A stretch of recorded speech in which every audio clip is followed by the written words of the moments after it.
Era una tarde soleada de julio de 1997 en la ciudad de Puebla.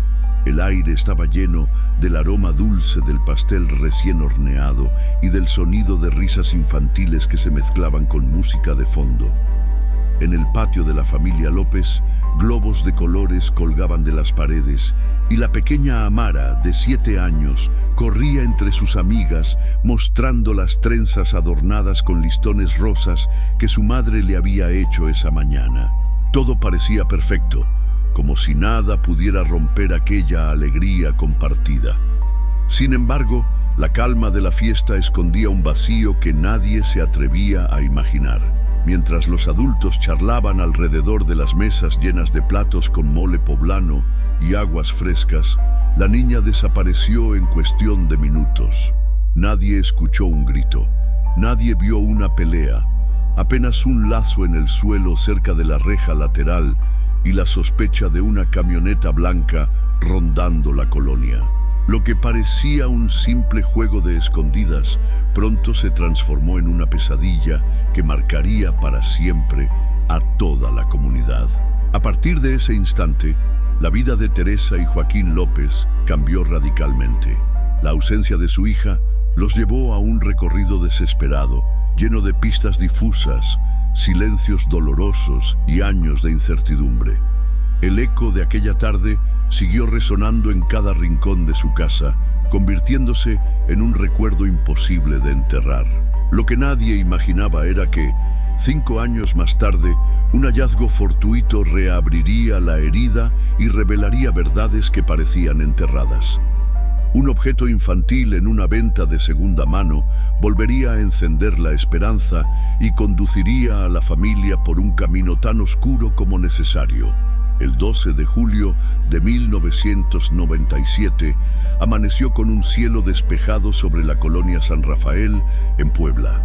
La familia López había preparado durante días la celebración del 7º cumpleaños de su hija Amara. Teresa colgó guirnaldas y globos en tonos vivos, mientras Joaquín se encargó de acomodar las mesas de madera en el patio trasero.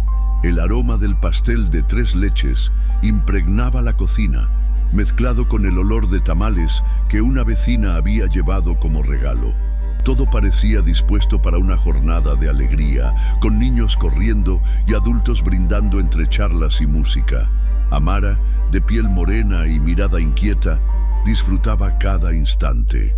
Sus trenzas adornadas con listones rosas se mecían mientras corría detrás de Sofía Ramírez, su mejor amiga. La niña llevaba puesto un vestido blanco con bordados de flores que resaltaba su sonrisa. La cámara de video casera de Teresa registraba esos momentos, las risas, los juegos de escondidas, el brillo de la infancia en su máxima expresión. Pero en medio de ese bullicio festivo, hubo un instante de distracción que lo cambió todo. Mientras los adultos levantaban vasos para cantar las mañanitas, se dieron cuenta de que Amara no estaba en la mesa. Al principio, algunos pensaron que seguía escondida detrás de un arbusto o dentro de la casa de muñecas. Sin embargo, pasaron los minutos y su nombre resonaba sin respuesta en cada rincón del patio. Teresa dejó la cámara en el suelo y comenzó a buscarla en los cuartos, abriendo puertas con manos temblorosas. Joaquín corrió hasta la calle, mirando hacia ambos lados con una ansiedad que lo desbordaba. Una vecina dijo haber visto una camioneta blanca que circulaba lentamente minutos antes, pero nadie había prestado demasiada atención. En el suelo, junto a la reja lateral, yacía un lazo rosa, idéntico a los que Amara llevaba en sus trenzas. La fiesta se convirtió en confusión. Los invitados murmuraban entre sí. Algunos niños lloraban al ver a Teresa gritar el nombre de su hija una y otra vez. El ambiente antes festivo ahora estaba cargado de un silencio opresivo interrumpido solo por sollozos. Lo que parecía un juego infantil se transformó en un vacío aterrador. El tiempo se volvió pesado. Cada minuto sin noticias aumentaba la angustia. Joaquín miraba el reloj de pulsera, incapaz de entender cómo en tan poco tiempo podían haber perdido de vista a su niña. El pastel quedó intacto sobre la mesa, las velas listas para ser encendidas, pero sin la protagonista de la celebración.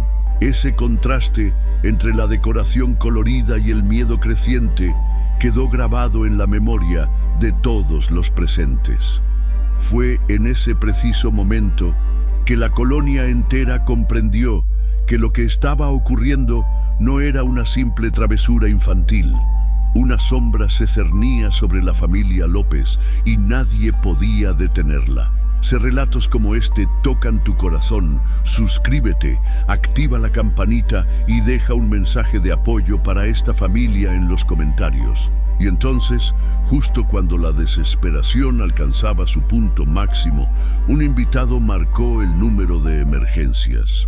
La llamada al número de emergencias fue breve, pero cargada de urgencia. Minutos después, el sonido de sirenas comenzó a acercarse por las calles empedradas de la colonia San Rafael.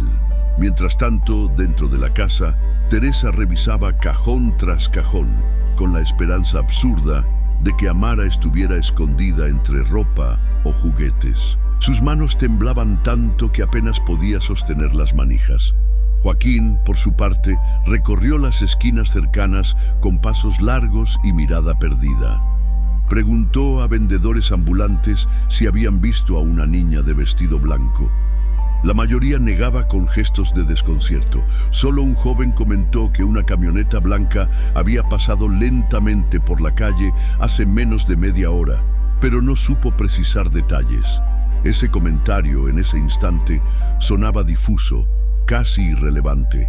En el patio, los invitados se reunían en pequeños grupos, murmurando entre sí. Algunos padres retiraron a sus hijos para protegerlos de la tensión creciente. Los globos comenzaban a desinflarse con el calor, y aquel ambiente festivo se transformaba en una escena inquietante, donde cada objeto parecía señalar la ausencia de la niña. El pastel permanecía intacto, las velas aún sin encender, mientras Teresa sostenía el lazo encontrado cerca de la reja, apretándolo contra el pecho como si fuera lo último que le quedaba de su hija. Cuando llegaron las patrullas, los agentes descendieron con libretas en mano y preguntas rápidas. Tomaron nota de la descripción física de Amara: estatura baja, piel morena, cabello rizado recogido en trenzas con listones rosas. El oficial Alejandro Cruz intentaba mantener la calma en medio de los gritos y el llanto. Preguntaba una y otra vez la misma cuestión: ¿quién fue el último en verla? Nadie podía dar una respuesta precisa. La noticia comenzó a expandirse. Vecinos de otras calles se acercaban con linternas y ofrecían ayudar en la búsqueda. Algunos entraron a terrenos baldíos, otros revisaron autos estacionados. A cada minuto que pasaba, el desconcierto se transformaba en certeza. La niña no se había perdido, alguien la había tomado. Esa diferencia marcaba un antes y un después. Teresa se aferraba a la esperanza de que todo fuera una confusión, que Amara apareciera sonriente detrás de algún árbol. Pero la mirada de Joaquín, fija en el lazo rosa y en las marcas de llantas junto al portón, decía otra cosa. Era como si entendiera que el tiempo corría en su contra. El oficial Cruz ordenó establecer un perímetro de búsqueda inmediata. La calle se llenó de luces azules y rojas reflejadas en las ventanas, creando un ambiente de pesadilla. El eco de las sirenas se mezclaba con el murmullo de vecinos que repetían el nombre de la niña en cada esquina. En medio de esa confusión, Joaquín levantó la voz y dijo lo que nadie quería aceptar. Amara no se escondió, se la llevaron. Ese reconocimiento quebró la poca calma que quedaba. Teresa cayó de rodillas, sujetando el listón, mientras los vecinos se miraban unos a otros con miedo. La noche recién comenzaba, y con ella un camino de incertidumbre que nadie estaba preparado para recorrer. Quédate con nosotros hasta el final de esta historia, porque lo que vendría después desafiaría todo lo que la familia López creía conocer.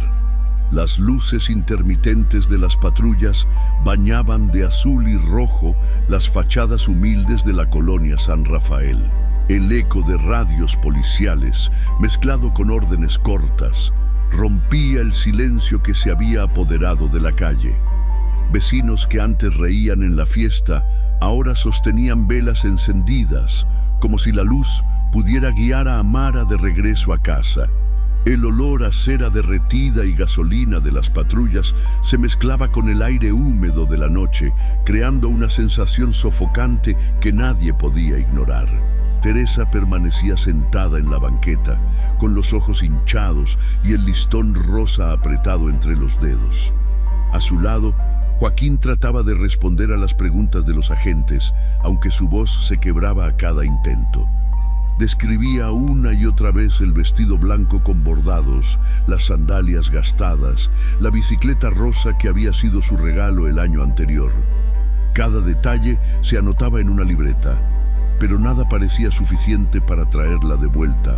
El detective Alejandro Ramírez, con rostro serio y un cigarro apagado en la mano, llegó al lugar poco antes de la medianoche. Caminó alrededor de la casa, observando el portón lateral, las huellas en el suelo y el lazo abandonado. Su experiencia le decía que esos minutos perdidos al inicio eran cruciales, pero no compartió esa conclusión con los padres. En cambio, ordenó ampliar la búsqueda a baldíos y terrenos cercanos. Decenas de voluntarios se sumaron. Jóvenes de la colonia revisaban solares vacíos con linternas, mientras mujeres golpeaban puertas preguntando si alguien había visto algo extraño.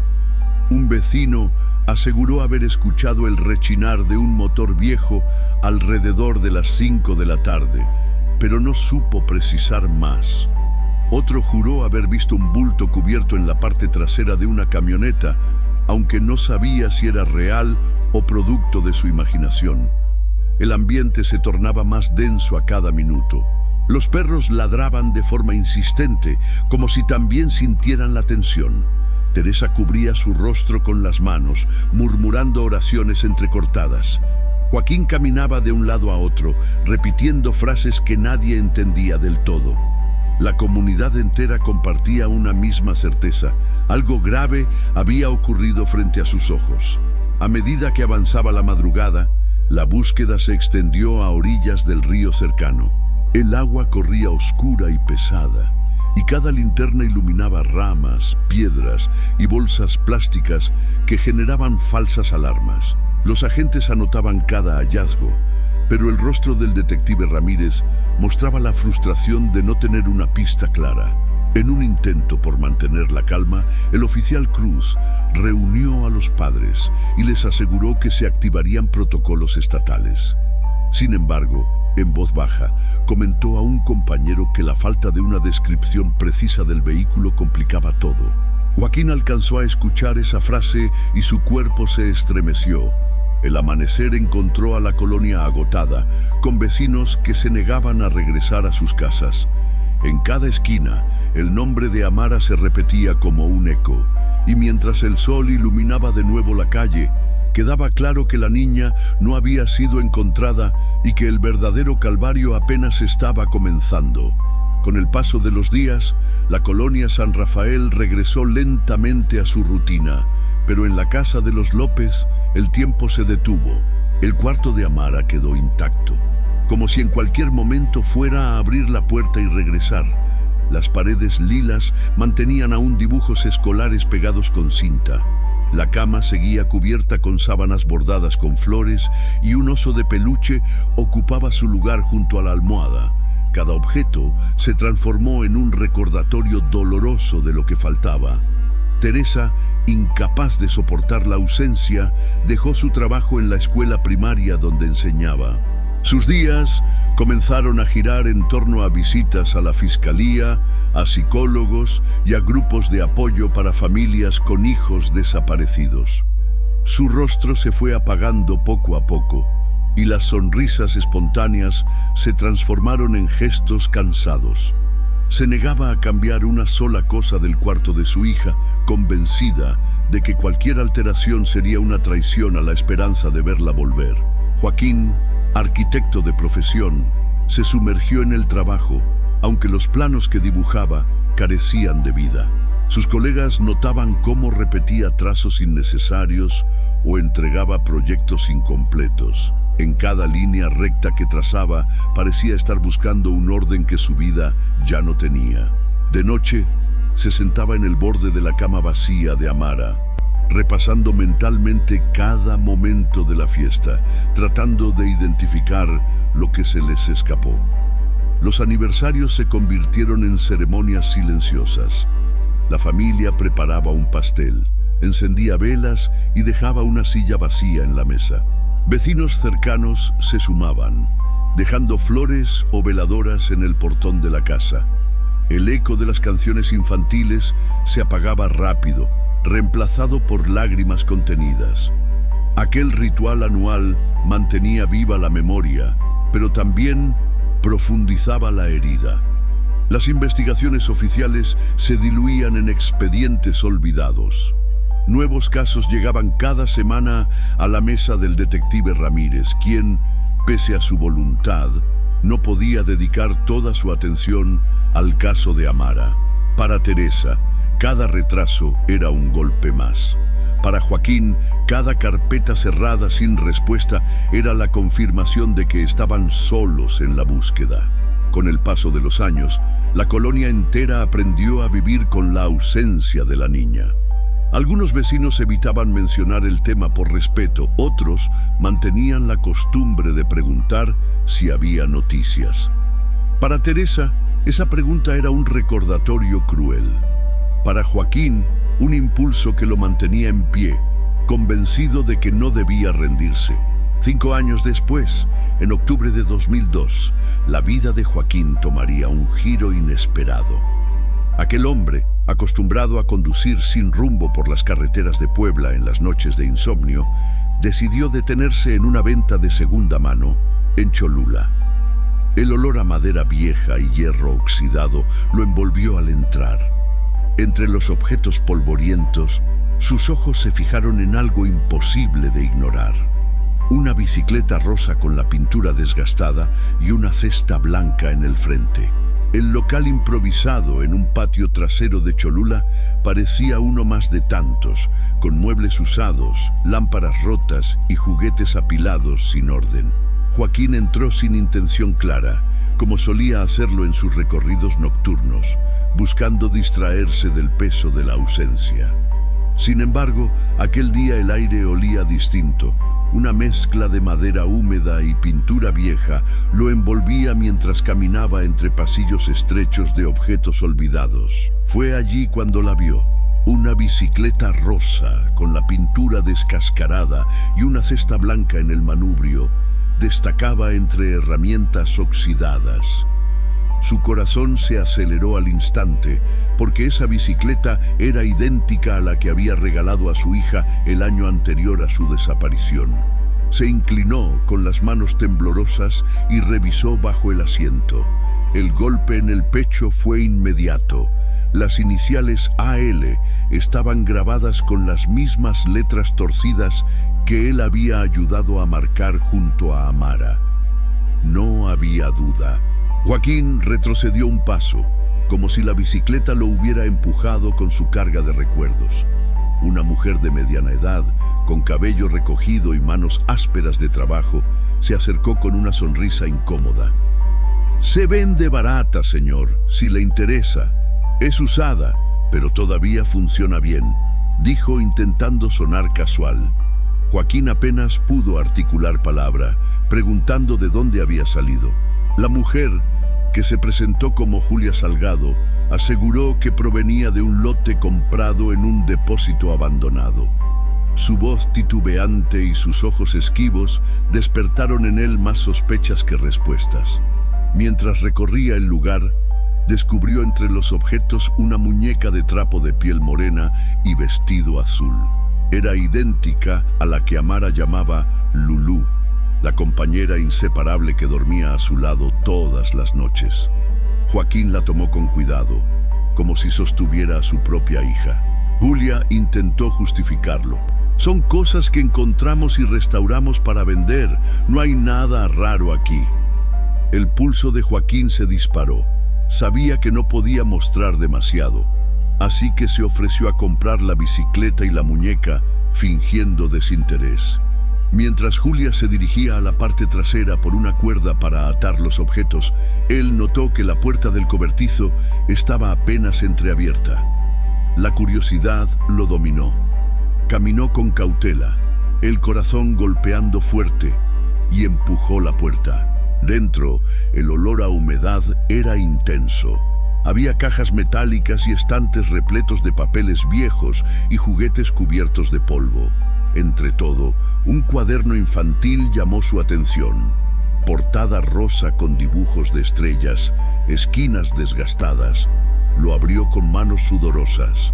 En la primera página, escrita con letra infantil, leyó: "Este es mi diario.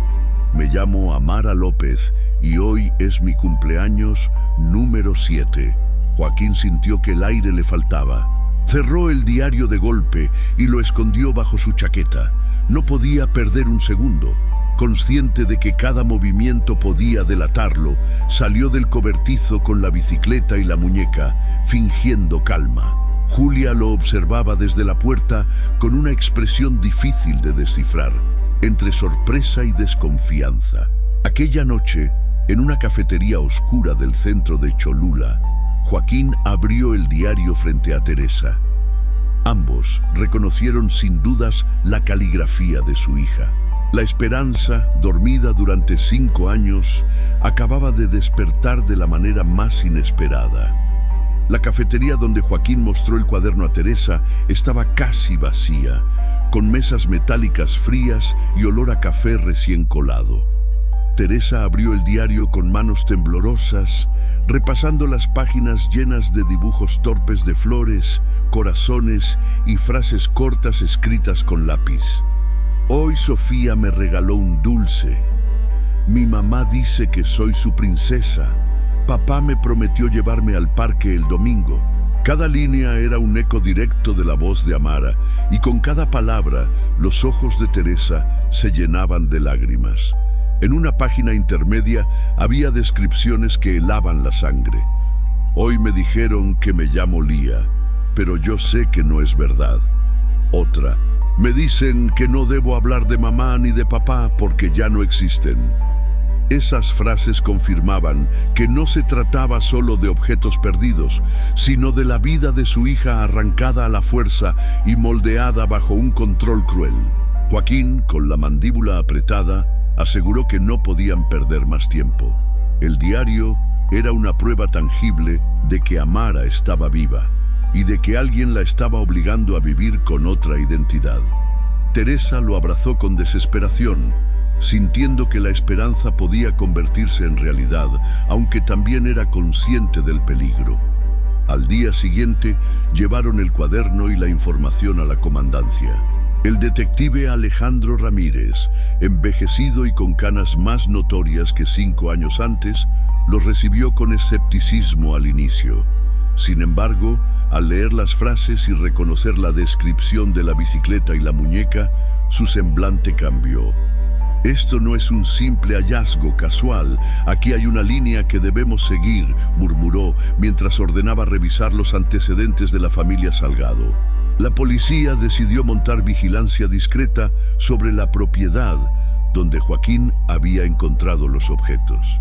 Vehículos sin distintivos comenzaron a estacionarse en las calles cercanas, registrando cada movimiento. Ernesto Salgado, el hombre robusto que figuraba como dueño de la venta, fue visto entrando y saliendo con cajas, acompañado de su hermano Víctor. Julia, la mujer que atendía, parecía nerviosa, vigilando constantemente hacia afuera. Mientras tanto, Teresa no podía dormir. Pasaba las noches leyendo y releyendo el diario, tratando de captar cualquier pista que indicara la ubicación exacta de su hija. Había anotaciones de comidas, de canciones y hasta de olores. Hoy olía a madera mojada. Me dieron sopa con frijoles, no me gusta. Escucho un tren por las noches. Esos detalles, aunque simples, podían significar un punto de partida para ubicar el lugar donde estaba retenida. Joaquín, más pragmático, se obsesionó con las letras. Copiaba las frases y buscaba en mapas las posibles rutas donde un tren pasara cerca de una zona de cabañas. Cada ruido en la calle los ponía en alerta, como si los Salgado supieran que estaban cada vez más cerca de descubrir la verdad. En la segunda semana de vigilancia, un oficial reportó que una camioneta blanca, la misma descrita por vecinos 5 años atrás, salía del lugar cargada con cajas. Dentro iban Ernesto y Víctor, conduciendo hacia las afueras de Puebla. El detective Ramírez ordenó seguirlos, pero Joaquín, incapaz de esperar a la burocracia, tomó las llaves de su auto y decidió actuar. Las noches en la colonia se habían vuelto una rutina de silencio y tensión. Vehículos sin logotipos se apostaban en las esquinas cercanas a la casa de los Salgado, con agentes fingiendo ser vecinos o transeúntes. Desde las sombras observaban cada movimiento, luces encendiéndose a destiempo, entradas y salidas rápidas, cajas transportadas sin explicación. El aire húmedo traía consigo olor a leña, mezclado con el de aceite usado que goteaba de la camioneta blanca estacionada junto al portón. Joaquín se mantenía dentro de su coche, a 2 calles de distancia, incapaz de despegar la vista de la casa. No formaba parte de la vigilancia oficial, pero su instinto de padre no le permitía quedarse en casa esperando informes. Llevaba consigo una libreta donde apuntaba cada hora, cada ruido, cada sombra que se movía detrás de las cortinas. Teresa, aunque asustada, lo acompañaba en más de una ocasión, sosteniendo entre las manos el diario de Amara, como si fuera un amuleto. En esas vigilias descubrieron detalles que los policías parecían pasar por alto. Julia, la mujer que atendía el local, salía al patio trasero de madrugada para quemar papeles en un tambor metálico. Ernesto y Víctor descargaban bolsas de alimento y galones de agua, demasiado para 2 personas solas. Aquello sugería la presencia de alguien más dentro de la propiedad. El detective Ramírez recibió los reportes y decidió actuar con cautela. Solicitó una orden de registro, pero los trámites podían tardar días. Mientras tanto, ordenó a su equipo que no interfiriera de manera directa para evitar alertar a los sospechosos. Joaquín, sin embargo, veía en cada retraso una amenaza. El miedo de que movieran a Amara a otro lugar lo consumía. Esa tensión alcanzó su punto máximo una noche de octubre. A las 10 en punto, Ernesto y su hermano salieron de la casa cargando varias cajas que depositaron en la camioneta blanca. El motor rugió con un sonido áspero y las luces delanteras iluminaron la calle. La policía, desde sus autos encubiertos, inició el seguimiento a distancia. Joaquín, sin pensarlo 2 veces, encendió su propio coche y se unió a la persecución. Teresa, con voz entrecortada, le pidió calma. No tenemos preparación para esto, nos estamos arriesgando demasiado. Pero Joaquín solo respondió apretando con fuerza el volante. La idea de perder la única pista en 5 años era insoportable. La camioneta avanzó hacia la salida de la ciudad, tomando carreteras secundarias poco iluminadas. El viento arrastraba polvo y hojas secas, y la tensión en el aire era tan densa que parecía que el silencio mismo podía quebrarse con un mínimo ruido. Desde el asiento del copiloto, Teresa miraba los retrovisores con el corazón en la garganta, convencida de que en cualquier momento podían descubrirlos. El camino los llevó hacia la zona boscosa cercana a Atlixco. Allí, la camioneta se detuvo frente a una cabaña aislada, con paredes de madera oscura y techos inclinados. Las luces interiores parpadeaban y se percibía un fuerte olor a humedad mezclado con queroseno. Joaquín apagó el motor de su coche a varios metros de distancia, tratando de no ser visto. El detective Ramírez aún no había dado la orden de intervenir, pero Joaquín sabía que esa decisión no podía esperar. El presentimiento lo invadía. Detrás de esas paredes, algo estaba a punto de cambiar para siempre. El aire de la sierra en Atlixco era frío y denso, impregnado del olor a pino húmedo y tierra mojada. La camioneta blanca de los Salgado se estacionó frente a la cabaña, sus faros iluminando por segundos la fachada de madera ennegrecida. Joaquín y Teresa, escondidos entre arbustos a unos metros, observaban conteniendo la respiración. Desde su posición, alcanzaban a escuchar el crujir de las tablas y el portazo seco con que Ernesto entró al inmueble cargando las cajas. Joaquín, con la mandíbula apretada, dio un paso hacia adelante, pero Teresa lo sujetó del brazo. «Espera, no sabemos qué hay dentro», susurró con voz rota. Sin embargo, sus palabras apenas contuvieron el impulso del padre. Llevaban 5 años atrapados en un silencio insoportable, y ahora tenían frente a ellos la posibilidad de romperlo. El plan de la policía era observar y esperar refuerzos, pero Joaquín sentía que el tiempo se escurría. El recuerdo de las frases escritas en el diario de su hija lo atormentaba. «Me dicen que no hable de mamá ni de papá». Cada palabra era un grito que lo empujaba a actuar. Decidieron acercarse sigilosamente al auto para comprobar si había algo dentro. El vehículo desprendía un fuerte olor a gasolina y aceite viejo. Teresa notó que uno de los neumáticos delanteros estaba apenas inflado, como si alguien hubiera intentado retrasar un escape. Joaquín se inclinó para observar y descubrió un corte limpio en una de las mangueras del freno. Su cuerpo se estremeció. No era casualidad, era una trampa. Si hubieran seguido más de cerca la camioneta, quizá no habrían sobrevivido. Antes de que pudieran reaccionar, una luz intensa los cegó. Ernesto estaba detrás de ellos, linterna en mano y un arma apuntando directo al pecho de Joaquín. «¿Qué hacen aquí?», preguntó con una voz cargada de furia contenida. Detrás apareció Víctor, más corpulento, que tomó a Teresa por los hombros y la obligó a caminar hacia la entrada de la cabaña. Los obligaron a entrar, atravesando un pasillo estrecho que olía a humedad y hollín. Las paredes estaban cubiertas con tablones mal clavados y manchas de moho. El ambiente dentro era opresivo, iluminado apenas por una lámpara de queroseno que chisporroteaba, lanzando sombras alargadas que parecían moverse por voluntad propia. Joaquín y Teresa fueron atados a 2 sillas en el centro de la sala. Ernesto caminaba alrededor de ellos como un animal enjaulado, mientras Víctor vigilaba la puerta. La tensión era insoportable. El sonido del viento golpeando los cristales rotos se mezclaba con la respiración agitada de Teresa. Joaquín rompió el silencio con voz firme. «¿Dónde está mi hija?». Ernesto sonrió con un gesto torcido y respondió: «Tu hija, pronto la verán». La puerta del fondo de la cabaña se abrió lentamente. El crujido de las bisagras resonó como un presagio.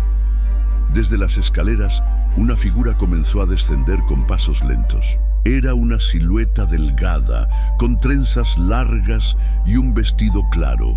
Teresa contuvo el aliento, convencida de que sus ojos estaban a punto de enfrentar lo imposible. Los pasos resonaban en cada tabla de la escalera, un sonido seco que helaba la sangre de Joaquín y Teresa. La lámpara de queroseno iluminaba a medias la silueta de una niña que bajaba lentamente, con las trenzas cayendo sobre los hombros y un vestido claro que parecía demasiado grande para su cuerpo. Cuando por fin se mostró en la sala, el silencio fue absoluto. Tenía unos 12 años, piel morena, y en sus ojos se mezclaba miedo y desconcierto. Teresa, con lágrimas contenidas, susurró apenas: «Amara». La voz se quebró en un lamento ahogado. Joaquín clavó la mirada en el rostro de la niña. No había duda, era su hija. La forma de los pómulos, la manera de entrelazar las manos al caminar, todo coincidía con la imagen que guardaba en su memoria. Pero la respuesta de la niña los golpeó como un balde de agua helada. «No me llamo Amara», dijo con voz baja, casi automática. «Yo soy Lía Salgado». El corazón de Teresa se desgarró en ese instante. La niña se quedó de pie junto a la figura de un hombre mayor que apareció detrás de ella. Alfonso Salgado, de cabello cano y mirada fría, entró con paso lento y firme. Su presencia imponía respeto y temor. Se acomodó junto a la niña, posando una mano sobre su hombro. «Ella es mi hija», declaró con una calma perturbadora. «Su nombre es Lía y lo será siempre». Joaquín apretó los puños contra las cuerdas que lo sujetaban. Quiso gritar, pero Alfonso lo interrumpió con una mirada dura. Explicó, con un tono que parecía ensayado, que años atrás había perdido a su verdadera hija y que el destino le había dado una nueva oportunidad al ver a Amara. La había rescatado de una vida que, según él, no la merecía. Teresa, desesperada, intentó acercarse, pero Víctor la obligó a permanecer en la silla. «No, no, ella es mi hija», repitió una y otra vez, su voz cargada de angustia. La niña, confundida, miraba a ambos lados, como si una parte de ella reconociera a quienes tenía frente a sus ojos, pero otra estuviera atrapada en la manipulación. El diario hallado en Cholula cobraba todo su sentido. Las frases en las que Amara escribía que le habían cambiado el nombre, que no debía hablar de sus padres, eran la prueba de aquel adoctrinamiento. Pero escucharlo salir de su boca era un golpe que ninguna palabra podía describir. Alfonso se acercó a Joaquín y le dijo al oído: «Entiéndelo, ella ya no es tuya, olvídala». El sonido del viento sacudió la cabaña en ese momento, como si la naturaleza misma respondiera a aquella declaración. Teresa gritó con todas sus fuerzas, llamando a su hija por su verdadero nombre. La niña dudó por un segundo. Sus ojos brillaron con una chispa de recuerdo, pero enseguida bajó la mirada, murmurando otra vez: «Me llamo Lía». El ambiente se volvió insoportable. Cada segundo parecía eterno.